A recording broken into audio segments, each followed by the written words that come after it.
Jai Gurudev, and thank you for joining us today. So today we have with us an art living expert and an officer of the Vedic Dharma Sansthan. So today we are going to discuss about the various demonesses in Hindu mythology and how they were defeated. So let's begin. Who was Putana and how was she defeated? Yes, Jagrudev, Putana represents deceptive love, appearing motherly but carrying poison. Krishna, as a child, sucked not only the milk but her very life force, liberating her soul.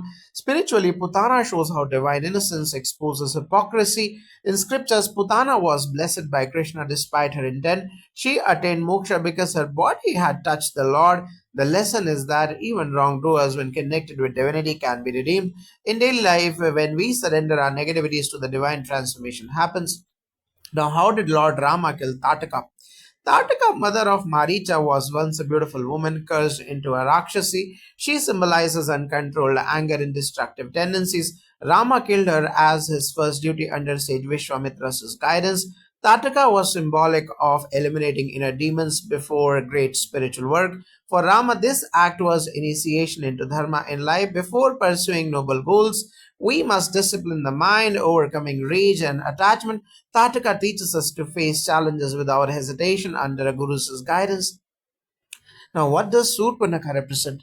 Surpanaka is a desire unrestrained. She lusted after Rama and Lakshmana. When rejected, her anger brought destruction. Lakshmana cutting her nose symbolizes curbing uncontrolled desires. Her story explains how lust and greed cloud judgment, leading to the downfall of her brothers in Lanka itself. In today's life, unchecked desires can ruin families and societies. The nose seat of prana being cut indicates that breath control and pranayama are ways to master senses, aligning with yogic wisdom and art of living practices.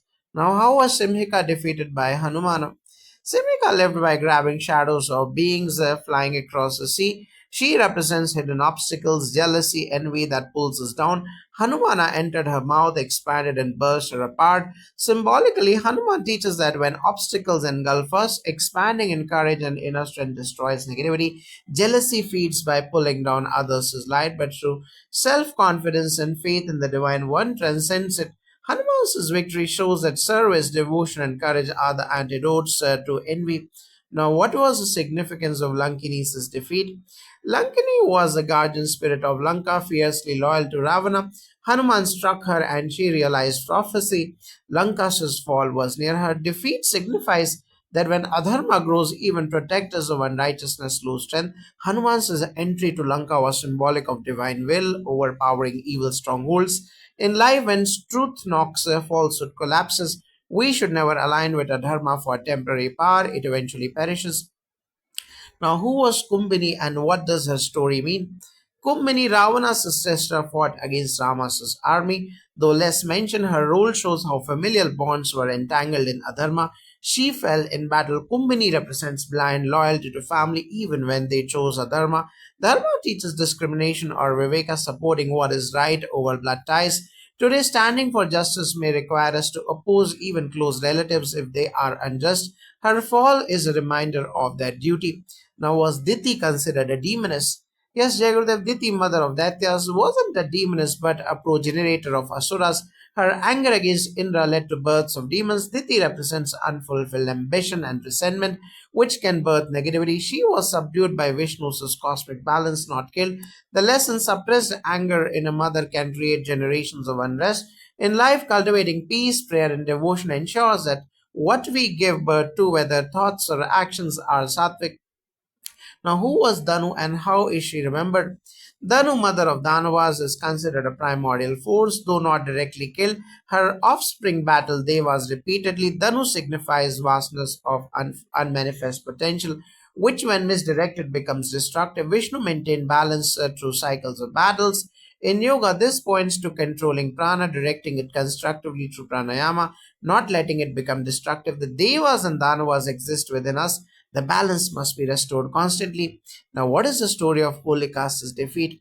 Jayagrudeva's Holika, sister of Hiranyakashipu, had a boon to withstand fire. She carried Prahlad into fire but perished while Prahlada survived.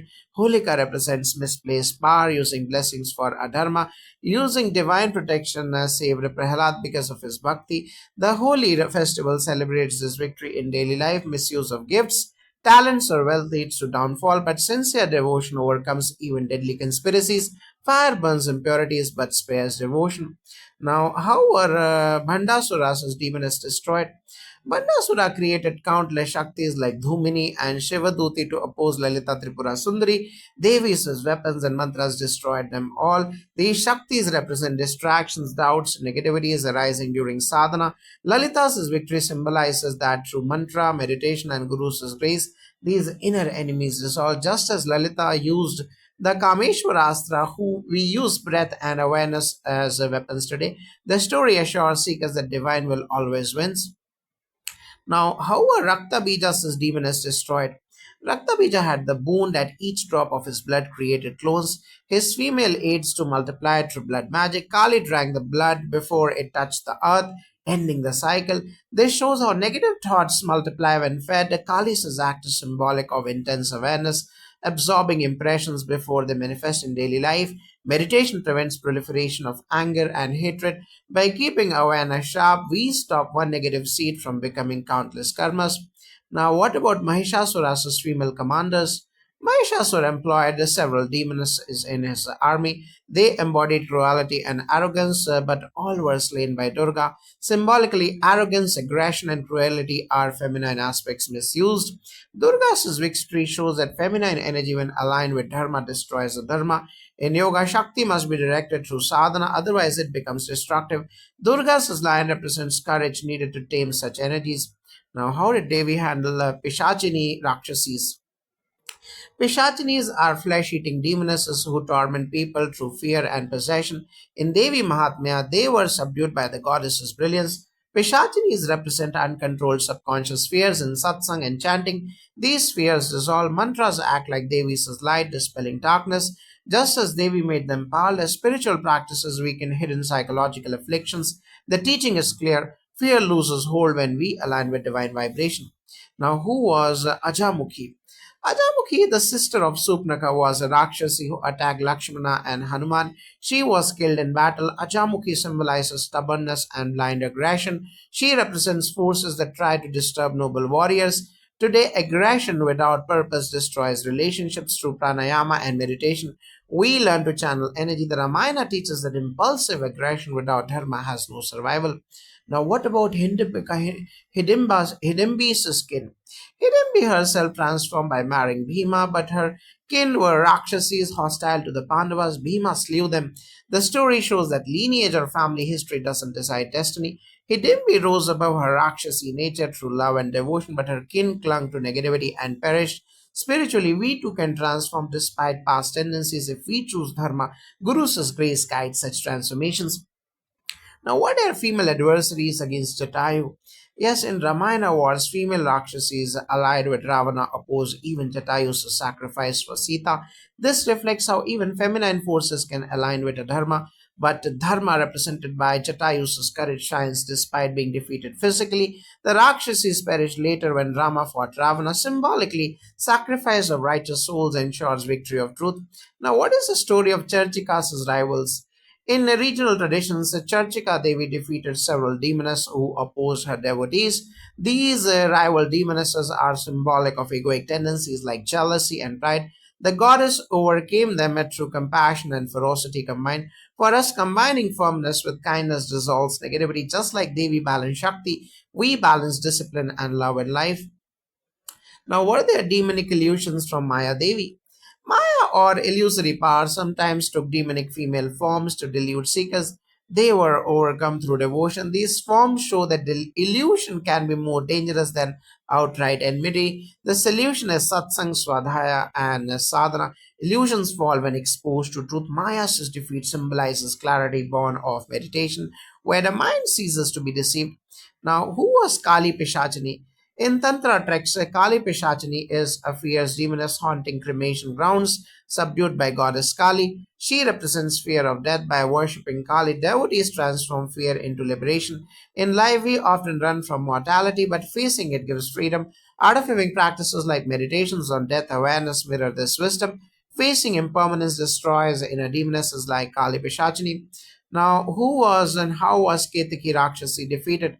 Ketaki Rakshasi opposed Rama's journey and was slain by his arrows. She represents distraction and temptation on the path. Rama's arrow symbolizes focus and determination. On our journey, temptations may seem attractive but derail progress. Meditation and breath keep our arrow sharp, ensuring we pierce through distractions.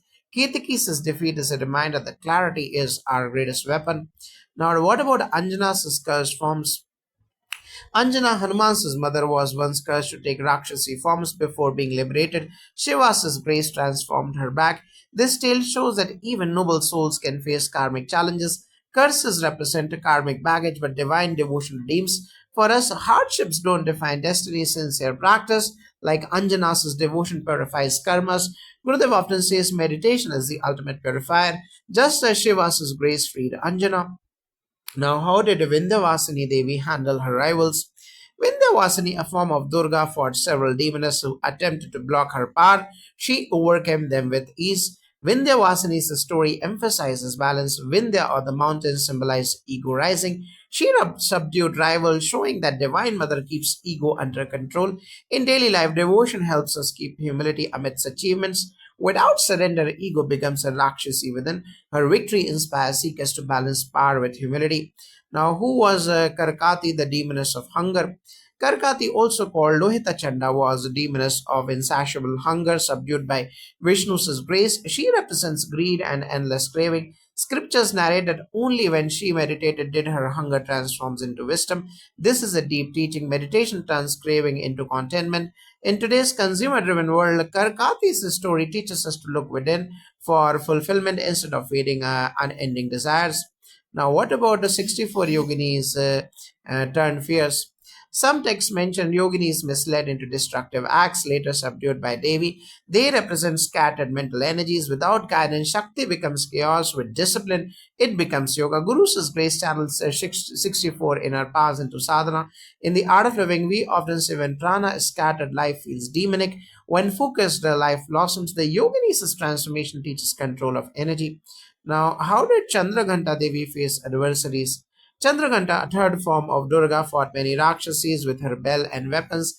The sound itself destroyed them. The bell symbolizes awakening consciousness. Negative tendencies dissolve in the vibration of mantra. Chandraghanta teaches that sound, whether Om, Soham, or Gurupuja chants, dispels darkness. Just as Rakshasis fled from her bell, her inner fears flee through mantra chanting. Sound is divine weaponry in spiritual life. Now, what was Brahmari Devi's encounter with demonesses? Brahmari Devi unleashed bees to annihilate demonesses troubling the world. Bees symbolize collective discipline, small but powerful when united.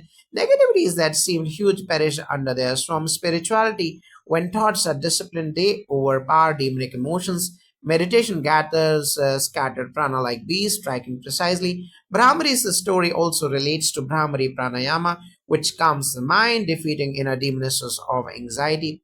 Now, who were Narkasura's consorts and how were they defeated? Yes, Jai Gurudev, Narkasura.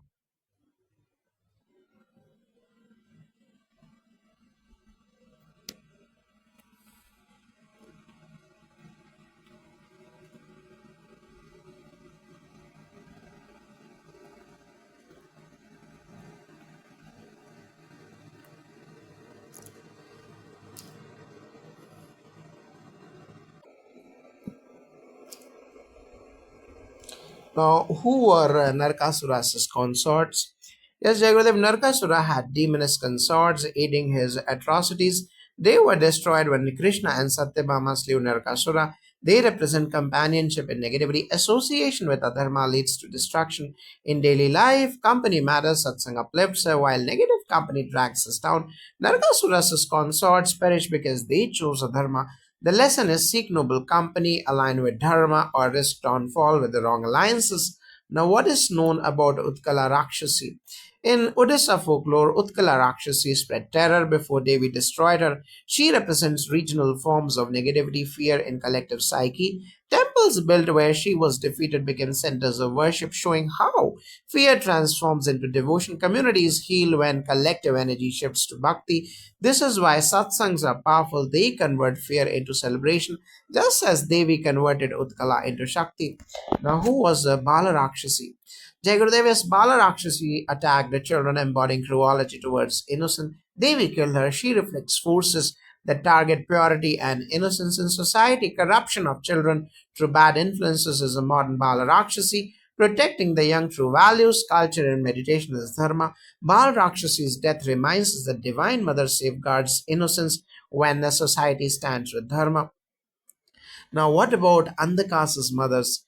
Jayagurdev is in Shaiva Puranas. Andhaka was born from demonesses linked from with the blindness of ignorance. Shiva destroyed him, subduing their influence. The mothers of Andhaka symbolize ignorance, birthing arrogance. Shiva's third eye burned them, teaching that only jnana or knowledge destroys ignorance. Art of living emphasizes wisdom with practice. Without wisdom, ignorance multiplies like Rakshasis. With wisdom, even